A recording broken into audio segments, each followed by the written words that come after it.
Bonjour à tous, j'espère que vous allez bien. Ce mercredi soir, on se retrouve pour un épisode bonus de Live Your Dharma, Vivre son Dharma, avec une invitée toute particulière ce soir, puisqu'il s'agit de Nasreen Reza, qui je vois se connecter. Bonsoir Nasreen, je te laisse m'envoyer une demande pour rejoindre le live en vidéo. Bonsoir à tous, bonsoir tout le monde. Merci de nous rejoindre en live ce soir. Voilà, j'ai reçu la demande. J'entends.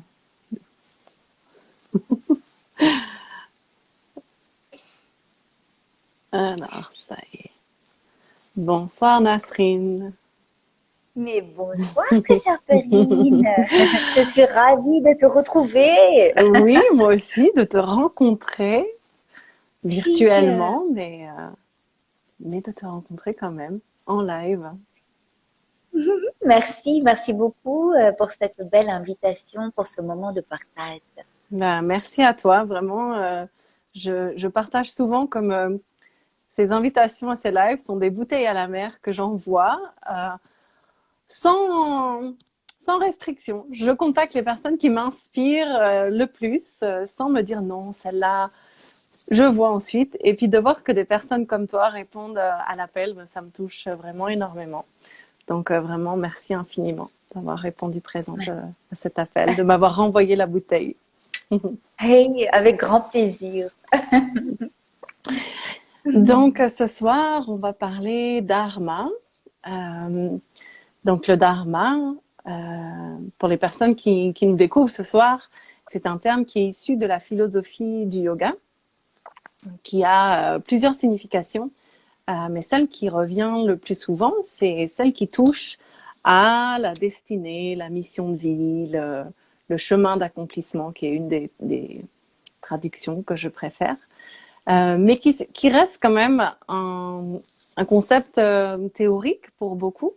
Et donc l'idée de ces interviews est vraiment venue de ce souhait que j'avais de rendre ce thème accessible à tous à travers des parcours de vie et raconter des histoires pour inspirer tout un chacun à réaliser que bah oui, on a tous un dharma, on a tous une note à jouer, une couleur à apporter dans ce monde, euh, et que ça peut prendre plein de formes différentes,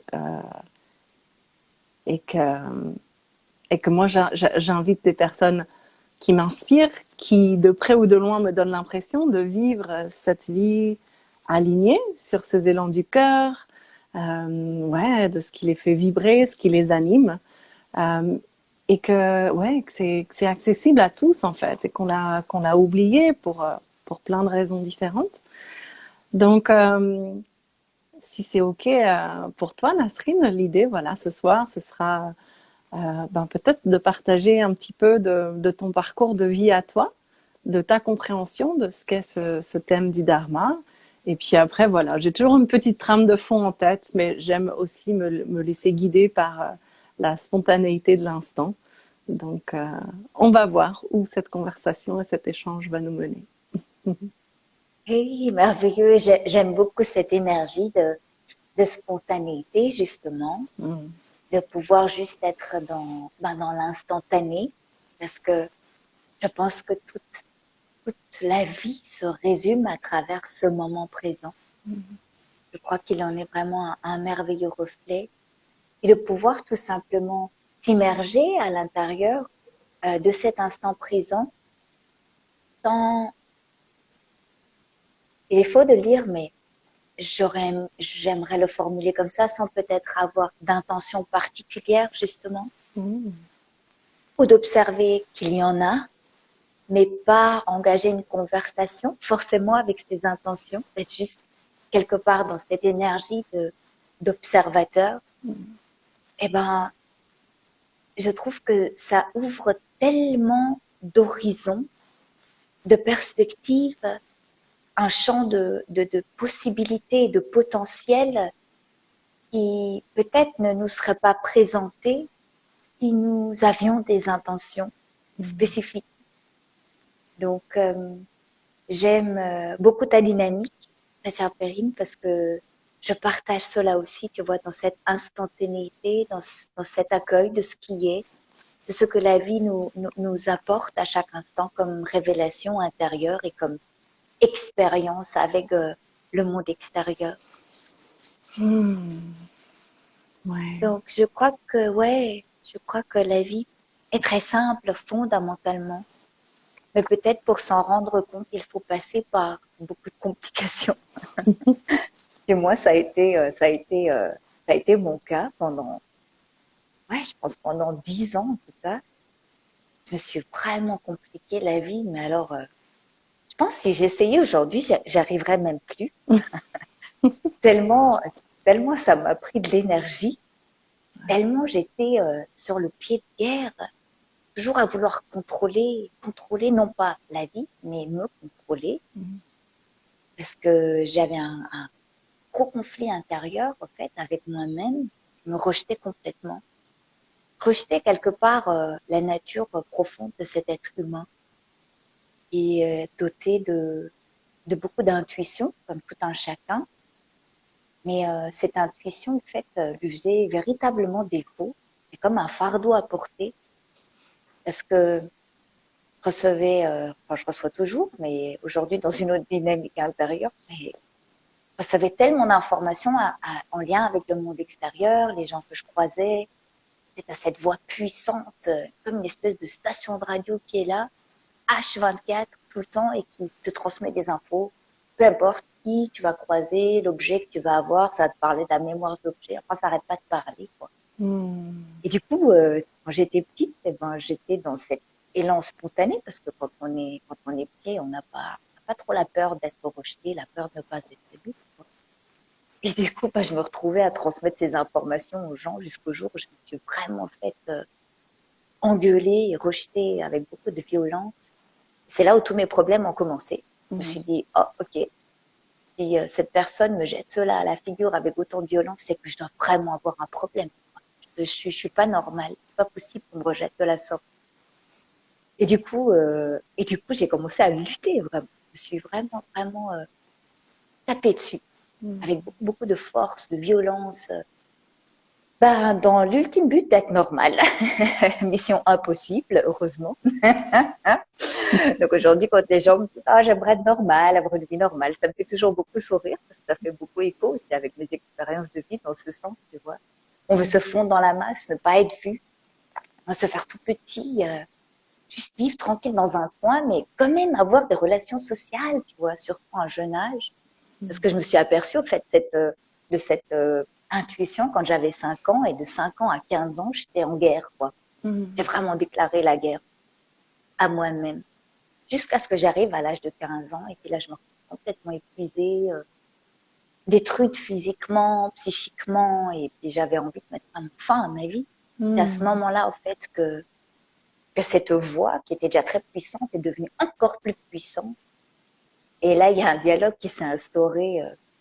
Je crois que, franchement, je pourrais en faire un sketch aujourd'hui, mais sur le moment, ça va franchement pas faire rigoler. Parce que cette voix, elle me disait, par exemple, elle me disait, mais tu crois parler avec qui? Je crois que cette voix, c'est qui, c'est quoi? Et je me souviens encore avoir gueulé à travers cette forêt dans laquelle je me retrouvais. Je disais, bah, j'ai pas envie de faire plus en plus connaissance. Va te faire foutre, quoi. Je veux plus de toi, t'as détruit ma vie. Mais pour finir, cette voix m'a fait observer que elle n'était que ma propre projection. Alors, fort heureusement, j'avais une capacité d'accueil à ce moment-là. Sinon, si j'avais eu un de mes amis qui à côté de moi, je pense qu'il m'aurait dit, c'est bon, Nasrine, la petite schizo à fond, là, on va devoir te traiter. Mais il y a eu, tu vois, ce pouvoir d'accueil, il y a eu cette énergie-là qui soudainement a embrassé toutes ces facettes. Et j'ai compris à ce moment-là que finalement, ce que je peux percevoir à l'extérieur est quelque chose qui m'habite déjà intérieurement. Sinon, je ne pourrais pas l'entendre, je ne pourrais pas le reconnaître. Et quand on parle de cette intuition, de nos potentiels, ou même de notre mission de vie qu'on place très souvent là à l'extérieur, c'est genre ça que je dois faire, tu vois, c'est telle chose là à l'extérieur, c'est ça qu'il faut que je mette en place. Ma force, fondamentalement, cette énergie, c'est quelque chose qui est déjà totalement en nous. Ouais. Et puisque je vis dans l'illusion de séparation, enfin, tant que je vis dans cette illusion de séparation, bah, je suis obligée quelque part de projeter ça sur l'extérieur pour pouvoir prendre contact avec mon espace intérieur. Il est là tout l'enjeu de la dualité. C'est très bien ficelé. Mhm. Et ça peut nous faire souffrir, justement, cette dualité. Elle peut être source de beaucoup de souffrance. Ouais. Mais ouais, une fois qu'on s'accueille vraiment, une fois qu'on n'essaie plus d'être différent de ce qu'on est, une fois qu'on fait la paix vraiment avec les facettes qui composent notre être, à ce moment-là, la vie devient terriblement amusante. Ouais, on peut vraiment se laisser porter par le courant et on comprend aussi quelque part qu'on n'a pas à chercher, fondamentalement pas à chercher. Je dis pas qu'on ne peut pas s'amuser à chercher parce que ça nous stimule mentalement et puis voilà, comme un chercheur, quoi, qui aime être dans la recherche et ça lui fait du bien, ça nourrit son espace intérieur. Mais les chercheurs avec qui je travaille me disent toujours, tu sais, Nasrine, on est là pour chercher, pas pour trouver. Sinon, ça ne fait plus aucun sens. Sinon, mon job ne fait plus aucun sens. Donc, quelque part, une fois qu'on n'est plus dans cette recherche de ce que je suis véritablement ou de ce que je suis censée faire ici, il y a tout qui s'allège et je peux m'amuser avec ce que la vie m'offre à chaque instant et j'ai toute cette mentalisation finalement qui s'évanouit. Je retrouve un peu mon état d'enfant, hein, l'enfant qui ne naît pas avec ses idées, ses questions, ses croyances. Voilà, l'idée d'avoir une mission de vie. Je dis pas qu'il y a quoi que ce soit de mal à se poser ce genre de questions. C'est juste que la question pour moi est toujours un détour sur notre savoir inné, qui est une évidence. Et l'intuition, elle me parvient sans que j'ai besoin de formuler une question. C'est beaucoup plus rapide que la question, en fait. Donc, une fois que je m'accueille comme je suis et que je sais surtout de me comparer autrui, parce que je pense que 80% de nos problèmes sont générés par les comparaisons, nos conflits intérieurs, là, sont vraiment générés par cette comparaison. À l'autre, il a trouvé sa mission de vie. À l'autre, il est en confiance. L'autre, il dégage quelque chose de tellement lumineux. Il est inspirant. Je veux être comme lui. Bah, fondamentalement, qu'est-ce qui nous inspire chez l'autre? C'est son authenticité. C'est le fait qu'il ait fait la paix, je crois, avec lui-même et qu'il se laisse briller comme il est. Et une fois ben voilà, qu'on s'accueille, et ben, toutes ces quêtes, enfin pour ma part, en tout cas, elles se sont évanouies. Et je peux pas dire que je savais ce que j'avais à faire. C'était pas de cet ordre-là parce que je trouve que c'est trop pesant de se dire je sais ce que j'ai à faire. Parce que aucune cellule de mon corps physique ne sait mentalement ce qu'elle a à faire et pourtant elle exécute avec brio ce qu'elle a à faire. Mais je crois que c'est justement parce qu'elle ne sait pas ce qu'elle a à faire qu'elle est dans cette ouverture et qu'elle accueille les informations du moment et qu'elle sait jongler avec tout ça et restituer la meilleure version d'elle-même. Et d'où aussi voilà, cette notion de non-intention, de non-attente, pour en revenir à ce qu'on partageait là au début. Wow, Tu me dis, merci. hein, chère Perrine, j'ai le mental très bavard. Ah non, mais vas-y, j'ai déjà tellement de choses sur lesquelles j'ai envie de rebondir, mais ouais, c'est tellement juste ce que tu viens de partager, le retour à l'enfance, et c'est intéressant que toi, tu aies déjà eu toutes ces prises de, ouais, c'est remise en question à cet âge d'enfant, parce que tu as aussi dit que c'est à cet âge-là qu'on arrive sans vraiment se poser de questions, et on est simplement sans se demander quelle est ma mission, quel est mon rôle ici, et que finalement, c'est pour ça que j'aime décortiquer et utiliser ces parcours de vie pour expliquer ce qu'est ce dharma, qui est souvent lié à ce terme de mission, qui peut être un peu pesant et chargé, alors que finalement, vivre son dharma, c'est juste vivre soi-même, et comme tu l'as dit, ces personnes qui rayonnent et qui brillent et qui ont l'impression de savoir ce qu'elles font,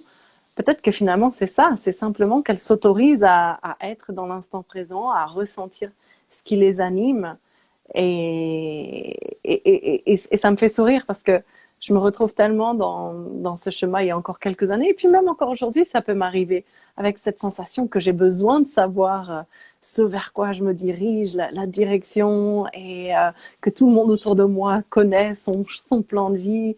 En tout cas, il y a quelques années, je me revois me dire, mais moi, je sais pas. Et qu'en fait, ouais, c'est peut-être justement là le vrai cadeau d'être OK, de ne pas savoir pour laisser la magie de la vie faire ouais, ce qu'elle a à faire dans l'instant présent. Donc, waouh, ouais. Ouais. C'est tellement beau ce que tu nous partages, ta chère Patrick. Ne pas savoir. Tu sais, je crois qu'il faut Être beaucoup de OK, courage. ouais, avec ne Ouais, pas c'est savoir, ça, c'est ça. Mm. c'est ça, c'est ça. C'est beaucoup plus confortable de savoir, non, que de ne pas savoir. Quelque part, il Mhm. faut beaucoup de courage pour se dire, bah, je ne sais pas, je ne sais pas. Mais c'est aussi à travers ce je ne sais pas qu'on a grandi.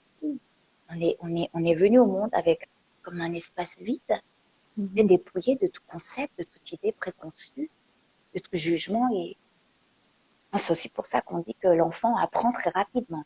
Il intègre très facilement, il capte tout dans l'instantanéité. Parce qu'il est vide. Il est vide de savoir. Et je crois que c'est quand on se vide quelque part, parce qu'en grandissant, on se remplit de connaissances, nos propres connaissances, mais qui très souvent sont quand même le reflet des connaissances qu'on nous a inculquées. Et parfois, elles nous compliquent la tâche, quoi. Mhm. Parfois, ces connaissances ne nous permettent pas vraiment d'aller justement découvrir ce que nous sommes. Mais quand Ouais. je parle de cette découverte, il s'agit à nouveau de quelque chose, d'une énergie très légère et qui n'a pas envie de s'encombrer avec une nouvelle étiquette en se disant ah mais en fait je suis plutôt comme ceci ou plutôt comme cela ou dans mon évolution j'en suis là maintenant. En fait ça goûte à ce qui est maintenant, ça va d'une évidence à une autre, mais ça ne ça ne ça n'enferme, ça n'emprisonne aucune évidence, aucune révélation, parce qu'à chaque fois que je l'emprisonne, en fait, ça crée un nouveau concept. Et du coup, ça veut dire, ah bah, j'en suis là maintenant dans ma compréhension, j'en suis là dans mon évolution. Et aussi, à cause de ça, quelque part, on se retrouve comme figé dans cette temporalité. Tu vois, et puis on se dit, mais j'ai fait un long chemin, là, de vie, et aujourd'hui, j'en suis là. Mais finalement, ça nous maintient aussi dans la mémoire. Alors, il n'y a rien de mal à la mémoire, hein. Je pense que 90% de la mémoire, on n'en a pas vraiment besoin. Parce qu'il y a 10% de mémoire très pratique, hein, comme voilà, conduire ma voiture, c'est grâce à la mémoire que je ne dois pas passer mon permis tous les jours. Mais je pense que le 90% de la mémoire, en fait, elle est plus là à quelque part à me figer dans une réalité. Parce que toute cette mémoire, c'est comme des étiquettes là qui sont collées dans mon espace intérieur et puis elles viennent se projeter sur l'extérieur et donc, et donc, quelque part, je me trouve confinée, tu vois, je me trouve sans oxygène ou toujours avec le même oxygène. Mm. Et quand on observe tout ce qu'il y a là-dedans comme étiquette, comme voilà, c'est quoi ma mission de vie, où est-ce que j'en suis aujourd'hui, est-ce que où j'en étais dans mon ancienne vie, qu'est-ce qui va se passer après la vie. Ce sont toutes des questions vraiment très intéressantes et je pense qu'on peut les observer à travers un regard très philosophique.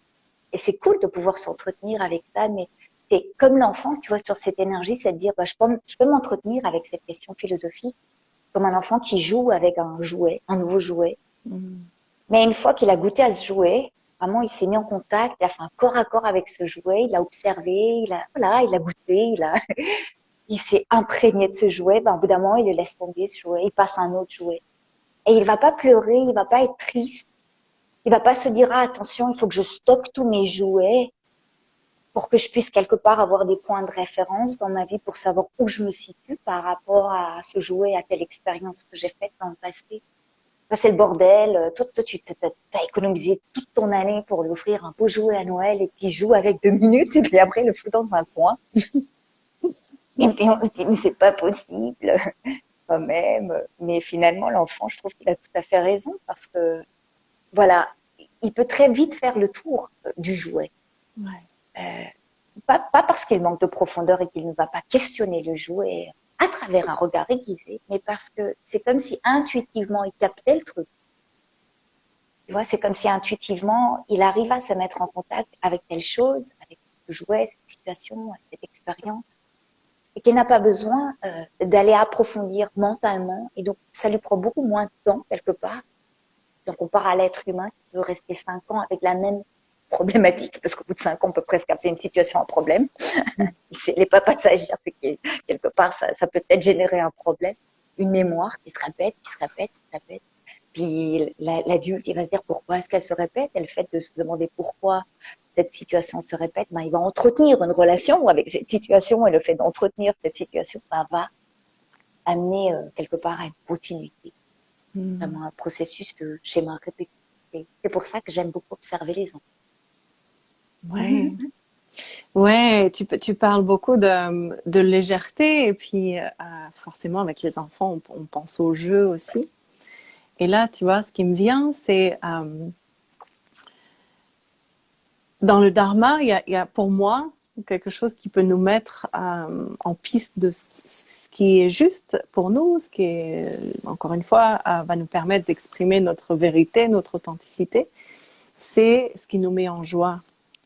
Et ça peut prendre plein de formes différentes. Et c'est vrai que parfois, quand on se lance sur voilà, des études ou une profession et on se dit voilà, c'est ça qui m'anime et puis c'est ça que je vais faire. Sauf que du coup, peut-être qu'au bout de quelques années, peut-être moins parfois, ça nous met plus tellement en joie, mais parce qu'on a mis cette étiquette, c'est ça maintenant mon dharma, on s'autorise pas à changer. Et c'est là où je trouve souvent, d'ailleurs on l'a pas fait, peut-être qu'on y viendra après pour ceux qui ne me connaissent pas, j'aime que les personnes que j'interviewe se présentent en disant qui elles sont. Très souvent dans notre culture, ça va de pair avec ce qu'elles font. Mais ce qui m'intéresse tout particulièrement, c'est quelle est l'essence derrière ce que tu fais. Pourquoi tu fais ce que tu fais. Et si on en revient à l'enfant, finalement, ce qu'il cherche quand il a un jouet, c'est à jouer justement. Et si ce jeu, au bout d'un moment, ne l'amuse plus, eh ben, il va juste le mettre de côté et puis en chercher un autre. Mais c'est revenir à cette essence du jeu pour l'enfant, mais pour nous peut-être en tant qu'adultes, ça pourrait être le jeu aussi, mais en tout cas, ce qui nous anime. Tu vois ce que je veux dire? Et pour moi, c'est vraiment ça le dharma. C'est ce qui nous anime et c'est s'autoriser à à laisser ce qui nous anime varier au fil du temps. Enfin, la vie, c'est le mouvement. Il y a rien de fixe et de constant et qu'on vit dans cette société qui veut tellement nous cloisonner, nous mettre dans des cases. Donc voilà, d'autoriser à remettre du mouvement, de la fluidité, ça passe aussi par là, vivre son dharma. Oui, je trouve vraiment merveilleux que tu mettes cela en lumière, justement, ce qui nous anime. Hein, parce que très souvent, d'ailleurs, tu vois, à travers, quand je demande, par exemple, à travers les accompagnements ou les séminaires, je demande aux gens, mais qu'est-ce qui vous anime? Bah, très souvent, ils savent plus, l'adulte ne sait plus. Il sait ce qui anime l'autre, il sait ce qui anime ses enfants, c'est ce qui anime son directeur au boulot. Mais il ne sait plus vraiment ce qui l'anime lui-même. Ouais. Puis après, quand on va dans cette notion de joie que tu as évoquée avant, et qui est très importante, je pense vraiment, de pouvoir se relier à cette joie. Mais je crois aussi il faut la manier avec beaucoup de précaution. Justement parce que l'adulte est quand même pas mal encombré de concepts et du coup, il va peut-être se dire, ben, il faut par exemple, il peut tirer une conclusion et se dire, bah, pour trouver ma mission de vie, il faut que je trouve quelque chose qui me mette en joie. Mais comme tu le disais avant, tu vois, c'est traître parce que ce qui t'anime maintenant, comme pour l'enfant qui joue avec le jouet, bah peut-être dans 10 minutes, ça t'anime déjà. Donc, la joie, pour moi, est quand même quelque part corrélée aux situations extérieures, à ma relation avec le monde extérieur. Je vais me dire, ah bah maintenant j'ai un outil et ça me met en joie d'être en contact avec cet outil. Puis peut-être je vais me dire, ah bah alors c'est ça ma mission de vie, c'est d'être en contact avec cet outil, d'aller explorer ou de présenter cet outil au monde. Puis je me rends compte qu'au bout de 2 semaines, ben, cet outil m'intéresse plus, j'ai déjà fait le tour. Et du coup, ma joie se dissipe à nouveau. Donc, je crois il est très important peut-être de démystifier quelque part cette notion de joie aussi, pour qu'on puisse non plus la corréler avec le monde extérieur, parce que comme tu disais, hein, la vie c'est du mouvement. C'est d'innombrables situations qui se succèdent inlassablement et donc c'est difficile de trouver une constante là à travers quand même. Et si je mets cette joie en relation avec le mouvement extérieur, alors forcément elle va se dissiper tout ça. Donc si je corrèle vraiment la joie à faire quelque chose, alors ça peut devenir compliqué. Mais si je la mets en lien finalement avec être, avec juste cette dimension qui est l'être, juste être en joie, non pas parce que je fais telle chose, mais juste être en joie. Je crois que là, ça change toute la dynamique. Et cette joie, on pourrait dire, c'est absolument faux de le dire comme ça, et tous les mots sont très évidents. On pourrait peut-être dire qu'à ce moment-là, la joie, si elle est vraiment reliée à mon être, qu'elle devient constante. Mais si elle devient constante, je ne peux plus dire qu'il y a de la joie. Donc, quand j'observe un enfant, moi j'adore justement observer les enfants. Et puis, par exemple, si tu leur demandes, est-ce que là tu es en joie, est-ce que là tu es content avec ton nouveau jouet, tu sais, il lui faut cette fraction de seconde parce qu'au début, il te regarde l'air de dire, voilà, t'es bon. Et après, ça monte quelque part à son mental, s'il est déjà suffisamment développé et qu'il arrive à se mettre en contact avec cette question. Puis après, ça va dire, ah oui, je suis content. Donc, tu vois, c'est là où quelque part l'interdépendance se crée entre être content parce que je suis en contact avec ce jouet. Mais initialement, l'enfant, pour moi, est dans une énergie. C'est un amusement ou une joie très détachée. Une curiosité très détachée. Tu vois, comme une abeille qui va les butiner ici, puis après là. Mais elle n'a pas de fleur favorite. Elle va pas se dire, ah, faut que j'aille vers cette fleur parce que là, il y a plus de miel. Donc, je crois qu'il est vraiment important aussi de réaliser quelque part que ce qui nous anime est une question importante, mais en même temps, ça peut aussi représenter un piège parce que tant que j'ai pas suffisamment observé cet espace-ci et qui est encombré en tant qu'adulte, toutefois, d'informations, de concepts, de croyances, et ben le fait de me dire, qu'est-ce qui m'anime maintenant? Peut-être que la réponse qui va me venir, ça ne va pas être forcément ma propre voix qui va répondre, mais peut-être, tu vois, le conditionnement. Et qui va me dire, ce qui t'anime, c'est ça. Mais après, quand tu vas regarder la chose et que tu questionnes la chose davantage, ça va peut-être te dire, en fait, c'est ça qui t'anime parce que. Il y aura toujours des parce que.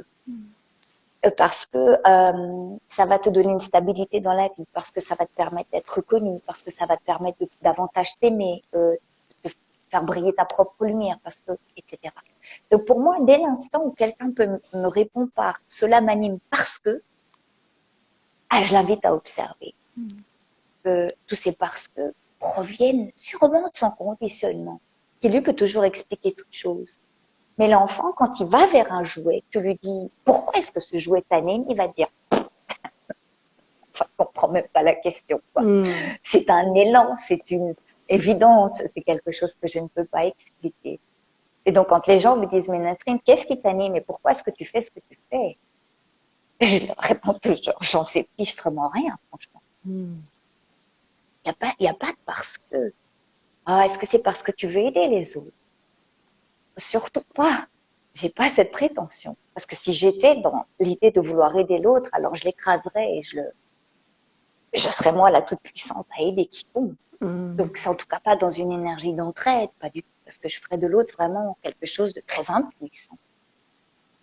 Ah, est-ce que c'est pour éveiller l'autre?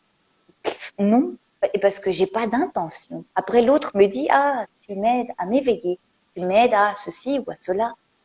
Mais je leur dis, mais moi j'ai rien à voir là-dedans, en fait. Moi, j'ai rien à voir là-dedans. Peut-être quand tu es en contact avec moi ou avec cette énergie, peut-être que c'est comme si tu te mets finalement face à un enfant. Souvent, les gens me disent, t'es vraiment un enfant. Et mes séminaires sont très enjoués, il y a vraiment rien de sérieux là derrière. C'est pas mon énergie. Alors, ils me disent, ah, mais peut-être le fait d'être dans cette énergie d'enfant, je me dépouille. Ça, c'est comme un processus qui se met tout seul en place. Et du coup, j'arrive à voir les choses, elles jaillissent d'elles-mêmes. Et c'est pour ça que par rapport à ce que tu disais, ce qui m'anime, je crois que si on peut répondre par parce que c'est juste ici que ça se passe. Et il n'y a rien de mal, hein. On ne veut pas dévaloriser parce que on veut respecter aussi le mental. Il n'est pas à confondre avec le conditionnement, mais on veut respecter aussi le conditionnement et aussi à son mot à dire. Mais je peux peut-être observer que ce sera de courte durée. Ça va m'animer maintenant et puis dans 5 ans, ça m'animera peut-être plus. Wow, merci pour ça. Tu es la première à me répondre de la sorte. Et c'est vrai que, tu vois, je sens que ça m'invite à la réflexion. Donc, merci. Parce que j'avais justement l'impression d'avoir justement en allant chercher, tu vois, ce que ça procure.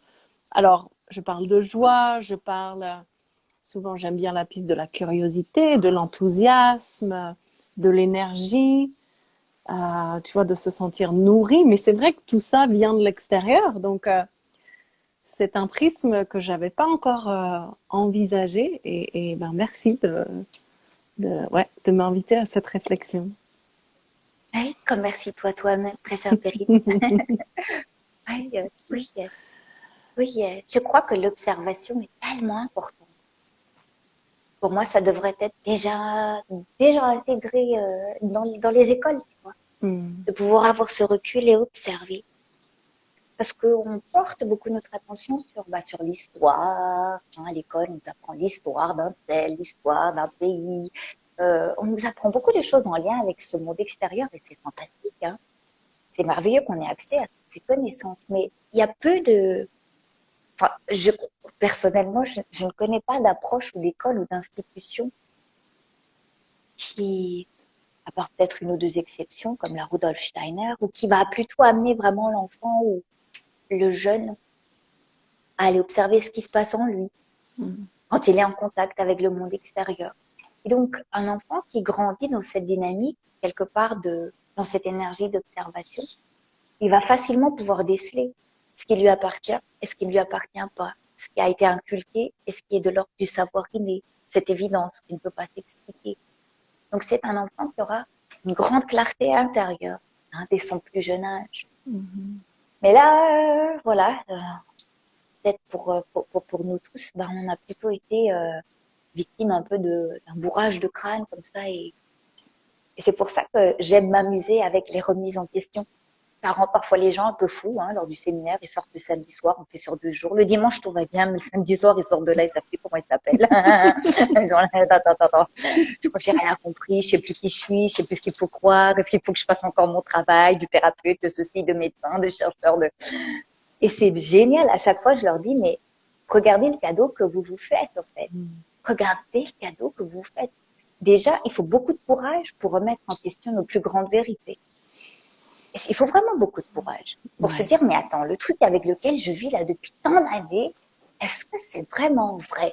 Et quand on parle d'une vérité, pour moi, une vérité n'est pas quelque chose, bien qu'on puisse dire qu'on est unique. Chaque être humain est unique. Mais si je veux mettre ça à l'échelle d'une vérité, je veux pas en faire un concept, mais juste relativiser un peu la chose, c'est que pour moi, une vérité doit être applicable à tout un chacun et peu importe l'époque. Mm. Parce que sinon, c'est juste très relatif à ma petite histoire de vie. Et mon histoire de vie, beaucoup d'imagination là derrière. Hein. On est doté d'une grande imagination. Hein. Nasrine, Perrine, qui on est, nos défauts, nos qualités, nos missions de vie, nos trucs, nos machins.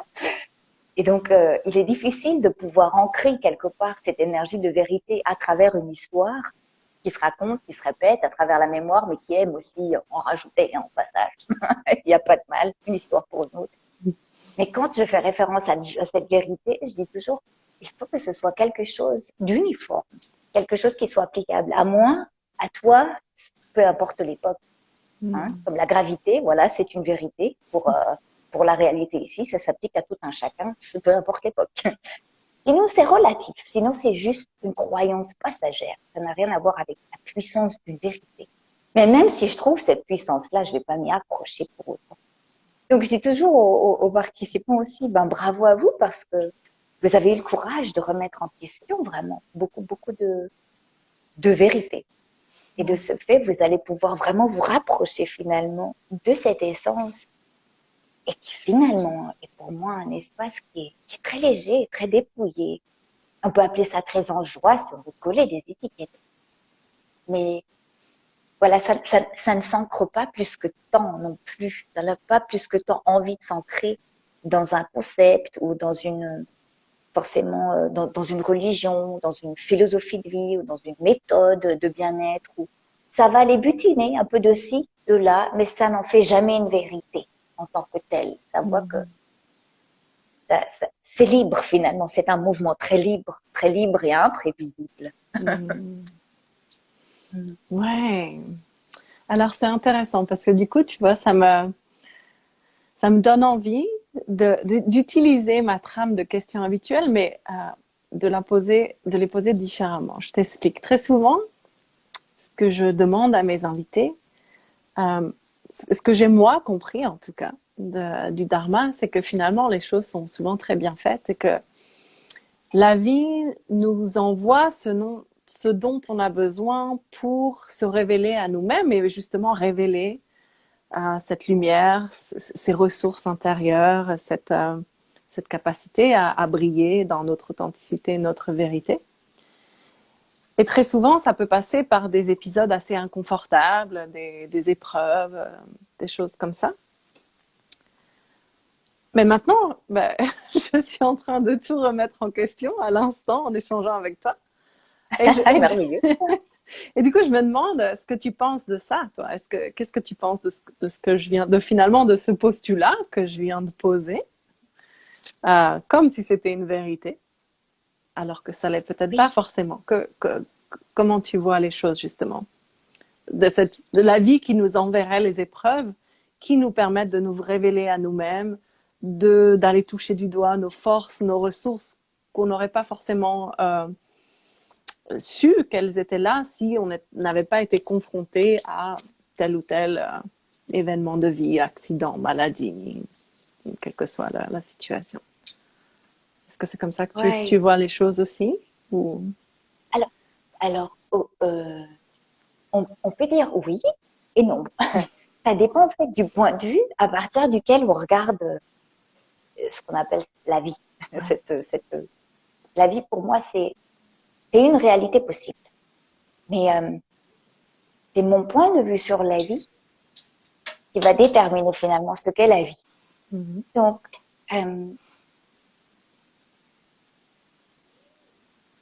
je crois fondamentalement qu'il n'y a pas de différence entre ce que je pense être ici et la vie. Parce que si j'observe ça, si je me questionne sur de quoi est fait ce corps physique, c'est un corps de nourriture. Et c'est un corps qui a été forgé par Dame Nature. Donc, j'observe ici que toutes ces milliards de cellules, elles ont évolué depuis la naissance de la toute première cellule. Ça fait il y a fort longtemps. Donc, à l'intérieur de ceci, il y a des milliards d'années d'expérience. Donc, tu vois, tout dépend du degré de cette notion de séparation d'illusion. Parce que plus je me sens séparée de la vie, plus je vais me sentir fragile, seule, isolée, moi, petite Nasrine, face à cette splendeur-ci. Mm-hmm. Moi, j'ai cette notion de séparation, parce que plus j'observe que ça, c'est juste une puissante expression de la vie. C'est le même trait de crayon, tu vois, on dirait que d'abord, il n'y a pas de vie. Et d'un coup, il y a la vie. Alors, ça va dessiner un petit bonhomme, et puis ce petit bonhomme-là, je vais l'appeler Nasrine. Et c'est le même trait de crayon. Je peux même pas dissocier ça de la vie. je peux pas. Donc, quand j'observe les choses comme ça, je me dis, mais ça, c'est le reflet de Dame Nature. C'est le reflet de la vie. Donc, ça a une intelligence. Enfin, pour pouvoir faire fonctionner, imaginez à peu près, disons, 50 milliards de cellules qui composent ce corps physique. Alors, si j'imagine qu'il y a un moi quelque part, ce moi, il va regarder ça, il va dire, moi, j'ai aucune idée comment ça fonctionne. Mais je sais que ça fonctionne. Et puis, j'ai pas d'effort à fournir, là, maintenant, pour que mon cœur batte. J'ai pas besoin de faire confiance. Tu vois, ces notions de confiance, faire confiance. J'ai pas besoin de faire confiance à mon cœur, maintenant, pour qu'il batte. J'ai pas besoin de faire confiance à mes poumons, ou je dois pas les inviter à dire, inspire la vie. Non, ça se fait tout seul. Donc, plus je vais observer ça, plus je me dis, mais waouh, Dame Nature se déploie à travers ceci, mais dans toute sa beauté. Et finalement, je suis là et je peux plus me prosterner.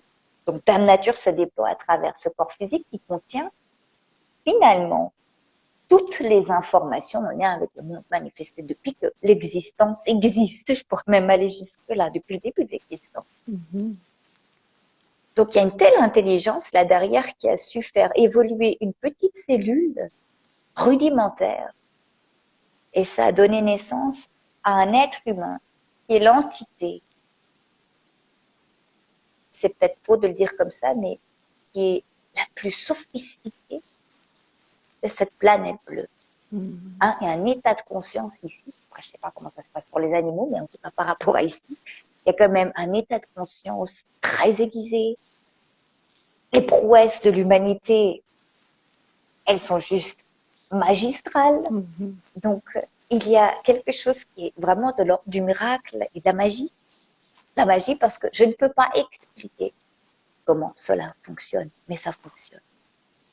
Donc, j'ai 50 milliards de petites cellules qui s'orchestrent, qui communiquent ensemble, qui reçoivent des informations, qui transmettent des informations. Et tout qui est interconnecté, c'est le plus puissant des ordinateurs quantiques qu'on ne pourra jamais créer, je pense. C'est interconnecté à un système mental, à un système émotionnel, à un champ énergétique, à un état de conscience, à une empreinte énergétique qui est propre à ceci. Et quand j'observe tout ça, je me dis, ben oui, la vie orchestre tout, dans les moindres détails, à chaque instant. Quand je réalise cela, Perry, c'est ce qui m'est arrivé là quand j'avais 15 ans. J'ai pleuré toutes les larmes de mon corps et j'ai vraiment senti que je pouvais complètement me reposer sur cette vie. J'avais trouvé comme cette épaule sur laquelle je pouvais complètement me reposer. C'est comme si elle me disait, t'es là pour découvrir toute ma beauté, toute cette magie que je suis, moi, la vie, et qui est en train d'animer ton corps, ton mental, ton système émotionnel, ton système énergétique. Viens m'écouter, viens m'explorer, viens avec moi. J'ai tellement de choses à te montrer. Et depuis ce jour-là, depuis cet incident-là, il y a genre 5 minutes avant, j'étais prête à mettre fin à ma vie. 5 minutes après, c'est la renaissance. C'est pour ça que j'ai appelé le livre « Le pouvoir de l'accueil, renaître en un seul instant ». Parce que ça se produit en un seul instant. D'un coup, tu bascules de l'idée d'être là face à une vie qui t'envoie des défis. Tu vois, parce qu'il y a quelque chose qui est de cet ordre-là aussi du... Peut-être que c'est aussi dans nos conditionnements où on se dit on est là pour faire des sacrifices, on est là pour se prouver, pour prouver aux autres. Mais je ne crois pas que la vie, elle nous le demande fondamentalement. Je ne crois pas que la vie, elle demande à nos cellules de prouver à une cellule de l'estomac que c'est vraiment une bonne cellule de l'estomac. Mais genre, pas de compète. Et s'il y avait une compète, je pense que ça s'auto-détruirait. Ouais. C'est une symbiose, c'est une danse avec soi-même et avec la vie. C'est un souffle, tu vois. C'est comme s'il y avait qu'un seul souffle, en fait. Ça respire à travers toutes choses, avec la même intensité. Et je crois que quand des fois on se dit, ah, mais la vie, elle m'envoie des défis, c'est juste parce qu'on se sent très séparé de la vie, parce qu'on a oublié que nous sommes, dans cette dimension-ci, une expression de la vie. Et qu'elle sait s'autogérer. Et donc, qu'elle-même se fait évoluer. Tu vois? Elle-même, c'est comme des vagues, au fait, hein, vu que c'est du mouvement, parce que quand il n'y a plus de mouvement, c'est l'arrêt cardiaque. Ça viendra assez vite, pas à s'inquiéter, ça se fait tout seul. En plus, c'est génial, la vie a tout orchestré. On n'a pas d'effort à faire pour mourir. On n'a pas d'effort à faire non plus pour vivre. Tu vois? Donc, c'est un mouvement. Tantôt, la vie se crispe. Ça se crispe ici dedans, tu vois. Et après, mentalement, je peux me dire, ah, pourquoi tu te crispes? Ah, c'est parce que, et pourquoi? Et il faut faire. Et pourquoi j'ai pas fait? J'aurais dû faire. Et il faudra que je fasse plus tard. Mais fondamentalement, tu vois, je peux juste observer. Bah, là, il y a la vie qui se crispe. Mais après, elle va se décrisper. Parce qu'une vague ne reste jamais figée. Elle atteint son point d'apogée, ça se crispe, ça se crispe. Puis elle s'est crispée le corps physique un maximum. Au bout d'un moment, ça lâche. Et c'est pas de l'ordre de la volonté. Je sais pas à me dire, ah, il faut que tu lâches. Au bout d'un moment, ça lâche. Parce que la vie lâche. Pas parce que je veux qu'elle lâche. Elle lâche parce que c'est dans ses propres lois, quelque part. Comme les contractions de la naissance. Exactement. Donc la vie orchestre tout dans les moindres détails. Et je peux observer ça quand vraiment je me remets en contact avec cette vie-ci. Quand vraiment je vais observer, mais que fondamentalement, et souvent les gens n'aiment pas entendre cela parce que ils ont l'impression que ça leur enlève tout leur pouvoir. Mais fondamentalement, j'ai pas de pouvoir sur la vie. Et je n'ai pas à avoir un pouvoir sur la vie. Je crois que c'est justement quand j'arrête de vouloir la contrôler qu'elle peut se déployer, qu'elle peut offrir sa plus belle version. Et moi, c'est ce que j'ai fait pendant 10 ans. Pendant 10 ans, la vie, j'imagine que c'est comme un magnifique jardin. Ben, dans ma vie, là, dans ce jardin, il y avait plein de choses. Et moi, à chaque fois, je les déracinais, je les déterrais. Je mettais du produit dessus pour que ça repousse pas. Je crachais dessus, je la piétinais, tu vois. Et puis, à chaque fois, ça repoussait, bordel. Je me disais, c'est pas possible. Je vais me crever à la tâche. Et la vie me sourit à l'air de dire, oui, tu es bientôt, là. Bientôt, tu auras envie de mourir. Tu es presque. Attends juste 10 ans et puis on y arrivera. Au moment où tu te rends compte que quand tu laisses faire la vie, tu sais, c'est comme ces gens qui cultivent, comment on appelle ces gens? La permaculture. Merci. Ouais. Exactement. Et La qui laisse permaculture. faire. Ouais. Et ils laissent faire. Ouais. Parce qu'ils ont réalisé qu'il y avait un potentiel, une intelligence derrière tout ça qui va juste amener à une version possible, mais ce sera la meilleure version possible de la vie. En la laissant faire elle, à travers sa propre intelligence, à travers sa propre énergie. Donc, quand on aborde cette vie-ci de cette manière, voilà, comme un permaculteur, je sais pas si on dit ça en français, mais dans cet état d'esprit, ben on regarde, ah ben voilà ce qui jaillit, voilà ce que la vie m'amène. Ah ben là, elle amène une maladie. C'est pas pour que j'ai à lutter contre la maladie. Si elle a expérimenté une maladie, c'est parce qu'elle a beaucoup de choses à apprendre à travers celle-ci, parce que la maladie est une source d'information et un tremplin vraiment vers l'évolution, puissant tremplin à l'évolution, justement. Ouais. Donc, voilà, j'accompagne cela du mieux que je peux, mais il n'y a plus de doute, il n'y a plus à faire confiance, parce qu'on sait que c'est une bibliothèque qui a des milliards d'années d'expérience. Ouais, je pense en fait que j'ai cette même compréhension. Peut-être que je l'exprime pas tout à fait de la même façon, mais dans le sens où je suis convaincue que tout ce qui nous arrive est là pour nous faire grandir, nous faire évoluer, et que j'utilise, tu vois, même si j'utilise le terme d'épreuve ou d'événements inconfortables, j'essaie vraiment de rester loin des étiquettes positives, négatives, c'est bon, c'est mal, parce que pour moi, ouais, y a pas de ça. Effectivement, tout est orchestré pour une raison, en tout cas particulière. Mais donc, je pense que je te rejoins peut-être en l'exprimant un petit peu différemment. Mais merci en tout cas d'avoir vraiment pris le temps d'expliquer tout ça avec tes mots à toi. Et du coup, ça m'amène à la dernière partie souvent de ces interviews que j'aime bien articuler autour des synchronicités.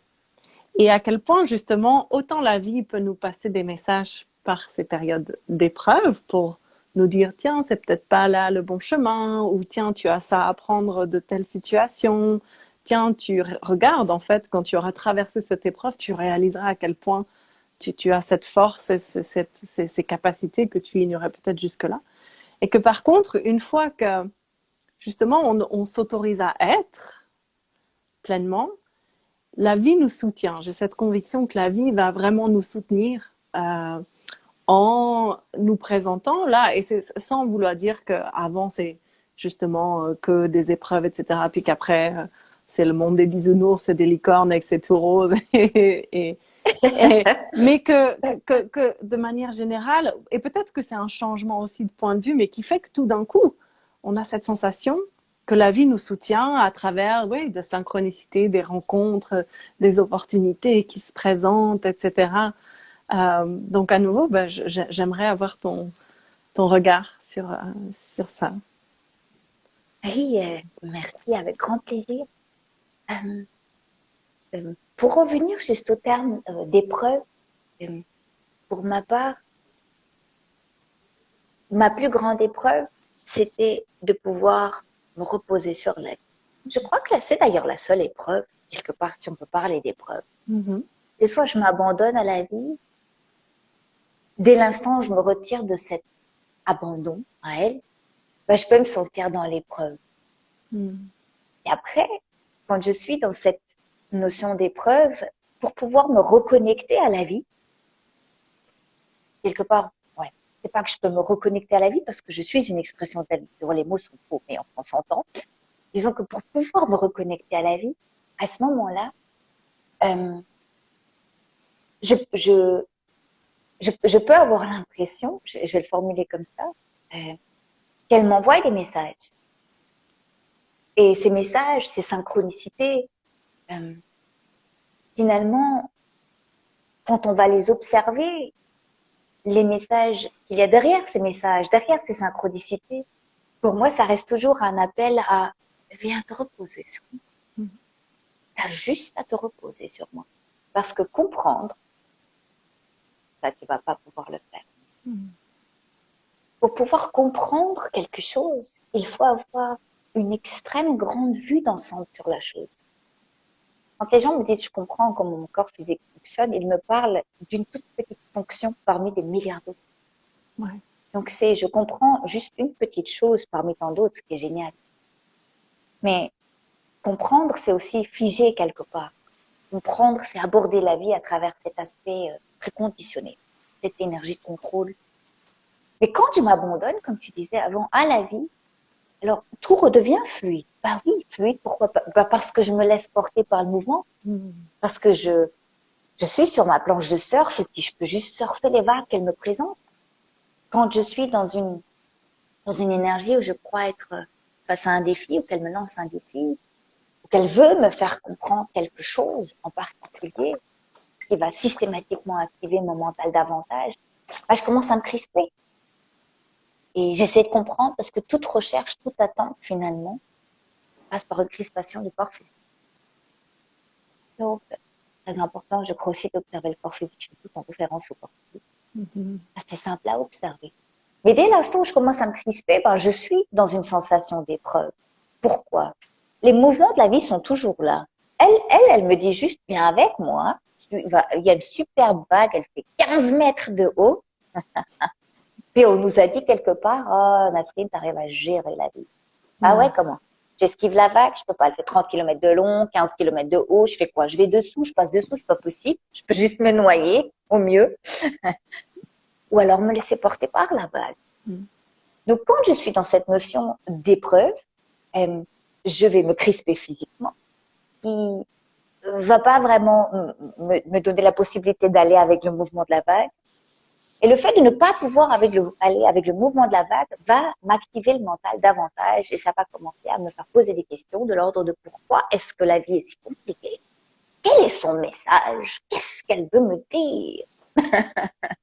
Tu vois? Et puis finalement, la vie, c'est comme si, parce que pour moi, la vie n'a rien à voir avec cette mentalisation, c'est-à-dire qu'il n'y a aucun souci à aller dans ce sens, parce que tout peut être exploré, c'est là, c'est riche, et donc explorons à travers le corps, le mental, le système émotionnel, mais finalement, quelque part, la vie, c'est comme des fois, j'avais l'impression qu'elle me regardait, qu'elle me sourit en disant, mais qu'est-ce que tu te casses la tête?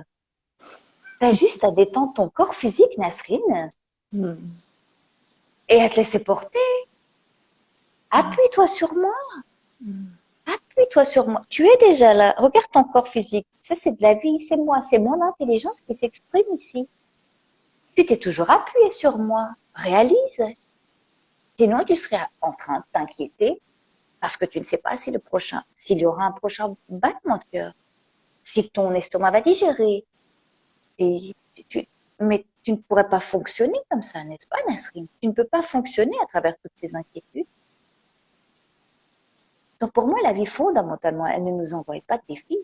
Elle nous montre simplement si je vais avec le mouvement, et donc Mhm. je suis dans un corps relaxé, ou si à un moment donné ça se crispe. Mhm. Mais les deux versions sont OK. Parce que je peux pas réaliser que je suis détendue si je connais pas la crispation. Bienvenue la dualité. Eh oui. Ouais. En fait, ce que tu nous dis, c'est que finalement, la vie n'est qu'un acte de foi.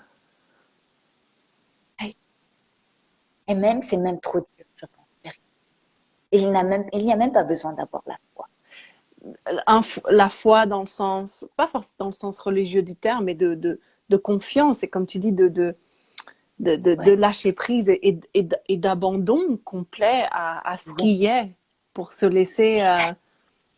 expérimenter, se laisser vivre, ouais, se laisser vivre, quelle que soit la situation qui se présente, sans justement chercher à coller une étiquette ou bonne expérience, mauvaise expérience. Exact, exact. C'est... Et même là, quand tu observes l'idée de la confiance, tu vois, c'est pour ça que tous les mots sont faux. Mais après, quand on veut s'amuser, on se dit, bah, ok, alors, il faut que je fasse confiance. Souvent, les gens me disent, je veux réapprendre à faire confiance à la vie, me faire confiance à la vie. Mais à nouveau, quand tu observes, c'est totalement intrinsèque à sa nature. Mm-hmm. Parce que s'il n'y avait pas la confiance qui était déjà installée là, à l'intérieur du corps physique, cet être humain, jamais il serait remonté sur le vélo duquel il est tombé 1000 fois. Parce qu'une fois qu'il tombe, il va pas se dire, attention, il faut que j'aille développer ma confiance, il faut faire un cours pour développer ma confiance, sinon je peux pas remonter sur le vélo. Ou est-ce que c'est un message de la vie qui me dit, attention, faut pas monter sur le vélo, ou attention, le vélo est noir, le noir représente, je ne sais pas quoi. Enfin, tu vois ce que je veux dire?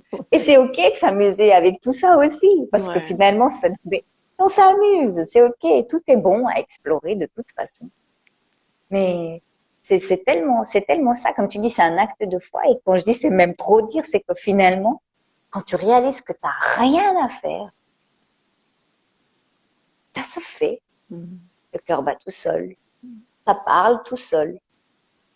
Ça ne réfléchit pas, c'est pas en train de se dire attention, on me pose une question, qu'est-ce qu'elle est la question, qu'est-ce que je vais répondre. Tout ça, ça se donne tout seul. Ouais, Ouais. ça perd beaucoup la mémoire aussi après. Oui, Mm. mais c'est ça, c'est ce que tu mets tellement bien en lumière, très cher Père. C'est vraiment pouvoir s'abandonner Mm. et totalement faire corps avec la vie. Ouais. À travers le corps, quand il est malade, c'est faire corps avec la vie. Quand le mental est perturbé, qu'il y a beaucoup d'agitation, de pensées négatives, c'est de faire corps avec ça, d'aller regarder. Ça veut dire quoi la négativité? On observe les choses, on observe le jouet, comme l'enfant qui s'amuse avec cela. Faire corps avec les émotions, peu importe. Faire corps avec ce qui se donne ici à l'intérieur. Donc, faire corps avec la vie.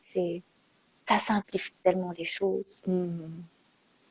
Ouais, alors Ça qu'on a donne tellement tendance à d'énergie. résister, qu'on a tendance à résister, cette phrase en anglais, mais qui sonne aussi plutôt bien en français, qui dit que ce qui résiste persiste, en fait. Que quand on résiste, ben voilà, il y a cette notion de crispation dont tu parlais tout à l'heure, alors qu'on aurait juste. Et c'est vrai que ce terme de lâcher prise en français, il est pas très joli, il est pas très poétique, et que je pense que euh, pour avoir vécu aux États-Unis, fait beaucoup de ces travaux, ces expérimentations en anglais. Moi, c'est plutôt la langue anglaise qui me parle. Il y a ce mot qui, pour moi, est le plus proche de celui d'abandon, que tu as répété plusieurs fois, c'est surrender en anglais. Mais c'est vrai que surrender, il y a quelque chose de beau, c'est presque se rendre, en fait, s'en Ouais. remettre à et qu'on retrouve pas dans lâcher prise et peut-être abandon. Il peut y avoir aussi cette connotation, ouais, enfin toutes les autres significations du verbe abandonner. Tu vois ce que je veux dire? Ouais. Mais je comprends tout à fait et j'aime beaucoup cette notion de on n'a rien d'autre à faire que d'être et de. Tu sais, j'ai vraiment cette image de on voit pas mais les bras qui s'ouvrent, le cœur qui Ah s'ouvre, ouais. juste Ouais. ouais, et que le corps humain est un tel exemple parfait de ça, quoi. Parce que comme tu le dis, tout se fait sans qu'on ait rien besoin de demander, et réfléchir et mentaliser et contrôler finalement. Mm. Exact. Exact. Oui. Mm. Surrender. Ça sonne, oui. Je vois ce que tu veux dire. Mm. Je vois ce que tu veux dire. Ouais. L'énergie, ça invite à une autre énergie. Ouais, c'est ça. Ouais. Mm. Mhm. Wow, ça fait déjà 1 heure qu'on parle. Ah, wow. C'est passé tellement vite. Ok. En effet. Ouais, merci beaucoup d'avoir ouais, partagé toutes ces choses et vraiment intéressant parce que tu vois, ça me pousse à la réflexion et, ouais, et à lâcher encore plus sur les concepts et les. Enfin, ouais, vraiment merci. est-ce que tu voudrais partager avant qu'on se quitte ton actualité du moment? Je sais que tu as un livre qui est sorti il y a peu parmi plusieurs. Est-ce que tu souhaiterais partager, puis voilà, ton actualité du moment, peut-être les séminaires actuels, où est-ce qu'on peut te retrouver, te contacter? Oui, eh ben, il y a, oui, le dernier livre qui est sorti, enfin, un livre qui a été réédité aux éditions Erol et qui s'appelle La Nutri-Émotion, qui veut dire comment nourrir notre système émotionnel. Exact, c'est ça. Exactement. Le pouvoir de l'eau et des émotions. Il y a l'homéopathie du bien-être qui est sorti aussi en été l'année passée, qui est un condensé au fait, et qui est un condensé de tout ce que j'ai pu partager publiquement jusqu'ici. Et ça s'ouvre au hasard, un peu comme le pouvoir de l'accueil. Au message, et après l'explication, comme le pouvoir de l'accueil. Les séminaires, alors, écoute, il y a une ouverture en Suisse. En Suisse, les restrictions ont été levées et du coup, je vais essayer d'organiser fin avril et fin mai en Suisse. Génial. Pour le reste, là où il y a les restrictions, comme ça ne résonne pas pour moi d'alimenter le système, et ben, je me suis retirée. Là, ça fait 2 ans que je donne des séminaires. J'ai pas envie d'alimenter le système dans ce sens. Donc, on va voir comment la vie va orchestrer les choses par la suite, parce que j'aimerais beaucoup revoir mes amis français. Ça fait vraiment longtemps que je les vois plus et on va se laisser surprendre. Mais pour toute autre information, il y a le site web, nasrinreza.com, la page Facebook, Instagram. Donc, le compte YouTube. Voilà. Exact, la chaîne YouTube. La chaîne, oui, plutôt on dit. Super, ben vraiment merci, un grand merci de m'avoir accordé ce temps. Vraiment, c'était ouais, très éclairant, ouais, je sais pas, j'ai cette ouverture qui m'invite à ouais, je suis sans mots. J'allais dire réfléchir, mais non, je sens que c'est pas ça. Mais en tout cas, ouais, à me décoller même, tu vois, peut-être encore plus de ces trames de fond qu'on s'applique finalement sans même s'en rendre compte parfois. Donc merci. Ouais, je vois beaucoup de merci.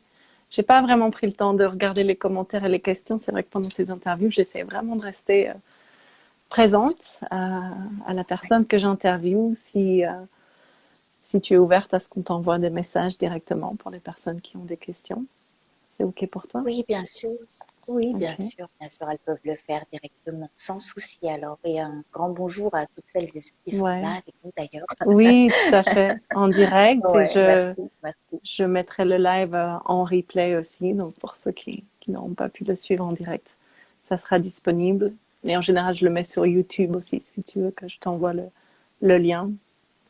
Ce sera avec plaisir. Avec plaisir, alors, comme ça on partagera. Super.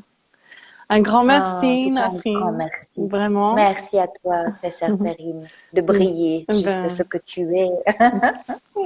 Merci de m'inspirer, ouais, au quotidien. Et j'espère vraiment que cette interview aura inspiré tout un chacun à réaliser que finalement, on a que peu de choses à faire pour vivre son dharma et juste de s'abandonner à la vie et de se laisser vivre et respirer par cette énergie finalement qui vit à travers nous.